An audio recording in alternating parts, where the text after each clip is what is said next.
case. And you have also brought this up a few weeks ago now, Andrew. So what is your perspective, perhaps, on the potential invoking of the 25th Amendment and Kamala Harris assuming the presidency earlier than we anticipated?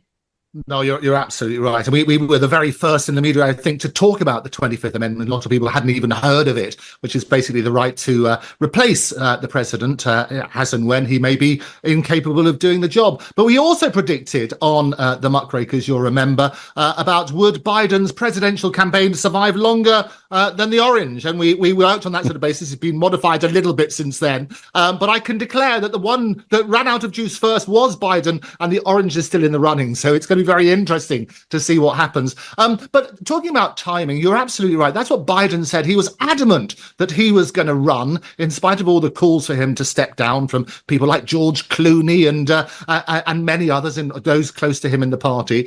Even sort of 24 hours before the announcement came out, he was still saying he was going to run. And we knew at that stage that it was claimed that he had COVID. And we knew at that stage that he said, well, barring a particular illness, I will continue running. I find that timing extraordinary. And as you say in your brilliant opening, is the reality was it wasn't an official one. It wasn't on special note paper or anything. It really was just on a tweet. And it does sort of beggar all sorts of questions about actually who wrote that in terms of the language of that sort of stuff and what's going on behind the scenes. But the question, and this is coming on to the 25th, which I know we're going to do a deeper dive into later, the question of this, if he's not fit to run again as president in the campaign, then clearly he can't be fit to run till the end of his term, going all the way potentially up to January, can he?